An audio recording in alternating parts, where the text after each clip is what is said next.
A short series of videos talking about weight loss struggles, weight loss resistance. Your body is not letting you lose weight. It's not cooperating. So I'm doing a series of videos talking about what is it, why is it, what do we do about it.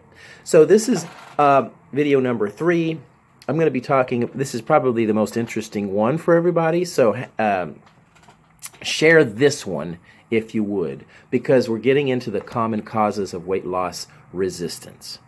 So standard ways that people think to lose weight is I got to exercise more or I've got to eat less.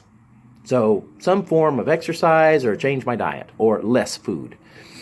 Maybe you've tried those things, maybe it didn't work.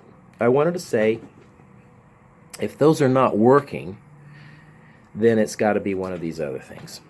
Number one thing that I find that slows down people or prevents people from losing weight at all is food allergies and food sensitivities. This needs to be tested for immediately. You've got to check to see what your foods are you're allergic to, because you could be just, for example, eating less wheat.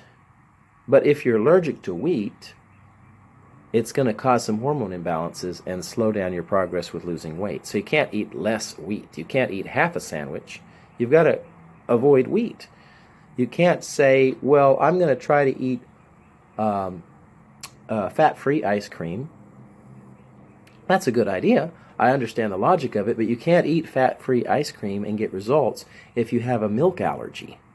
So these food allergies can cause really problems across the board, not just with weight, but with moods, hormones, headaches, low energy, achiness, pain, stomach problems, across the board. So if you're having struggles, food allergy testing needs to go in first and be done right away to see what foods you have to back off from. Number 2 thing, nutritional deficiencies, I'd say, is number 2. Your thyroid gland needs certain minerals. Your heart needs certain minerals and vitamins. Your digestive system needs certain things to work correctly. If you are one of the individuals that is genetically needing a little bit more of this vitamin than you're getting from your food, things are not going to work right. So you may need a little boost of an extra vitamin or mineral. It's just the way it is. And where you're starting at, you're not starting at an ideal place. You're kind of starting in a place of like, I'm tired, or I'm overweight, or I've got some hormone problems. So you may need some extra above and beyond what you would need if you were doing good. So if you're doing good, normal weight, good energy, everything's fine. You may need certain vitamins or minerals to maintain feeling good. But when you're feeling terrible, you need some extra stuff to get out of the hole. So having some nutritional support is the number 2 thing that I find. Number 3 thing, it seems a little bit strange, but the body thinks of extra fat as almost like a closet. The fat, if you think about it, is not too active. It just kind of sits there. Yes, it holds fat molecules in it. The little fat cells swell up and they hold fatty acids and stuff for like a rainy day when you may need more calories. And pay attention. And since it's kind of just a closet, the body can dump a lot of toxic trash in there too. So if you do stuff that's trying to get the fat cells to shrink, they're going to let out the fatty acids, which is, here's some energy. I have like a bunch of energy stored in this package. It's your fat cells. So, shrink, let out these fatty acids that you can burn for energy. Oh, and here comes a bunch of toxic stuff too. So if your body is not ready and able to handle the toxins that are going to be released when the fat starts shrinking and fatty acids come out, oh, and here's some mercury, and here's some lead, and here's some other things that start dumping out that your body was throwing in there like a trash can, your body instinctively says, this is not working. Don't let the fat cells shrink, because if you start losing weight too much, we're going to die.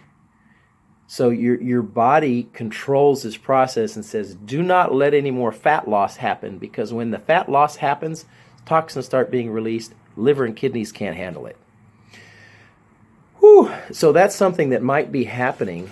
I find people who plateau with their weight loss, often they've got an overloaded liver or an overloaded kidneys. Their detoxing system has reached kind of like a I'm overloaded kind of plateaus for a long time. You need to get a little bit of support for the detoxing going again, so that then, oops, you break through your plateau and you start losing weight again. That's a big deal with a lot of people because we've been exposed to toxins since day one, and sometimes they've been accumulating a lot in your body. Just in the way it works has been saying, I can't get rid of them fast enough, throw some of them in the body fat. Then we want to get thin. We want to get to more of a medium weight. Nope, that's not going to work. I'm not going to let you release all these toxins. And I tell people all the time, if there was some type of button that your body would release all the toxins out of the fat all at once, you would die, because your body can't handle that amount of toxins releasing into the blood all at once. So it's got to be slow, and it's got to be at a certain rate if toxins are an issue. The number 4 thing I find the least amount is low-grade infections. If you have a yeast infection in the intestines or some other types of low-grade infections, they create chemicals and inflammation and stress with the digestive system that can trickle downstream to hormones and cause some hormone imbalances, cause some troubles. So getting rid of these infections can be super important for allowing you to make progress. Poor diet, of course, that needs to be looked at. You can't eat junk food and just expect to lose weight, but generally people kind of understand that. I'm talking about maybe some of the hidden problems, but you've got to look at the diet as very, very important. And hormone imbalances, thyroid is key also, and a lot of times people have never had a thyroid test to see if their thyroid is doing well or not. And sometimes they have a thyroid test and it came back saying everything's fine, and I find that no, it's not fine. So the thyroid needs to be tested to see if it's doing okay in this process of losing weight if you're having troubles. So those are just the top things that I find. I went a little over 5 minutes here, but it's so important just to talk about some of these causes of weight loss resistance. Thank you for your patience, for the extra time. Please comment, ask questions, share, like, subscribe. I'm going to be putting out educational videos regularly. Hope you're enjoying them. Love to hear some comments. See you in the next video.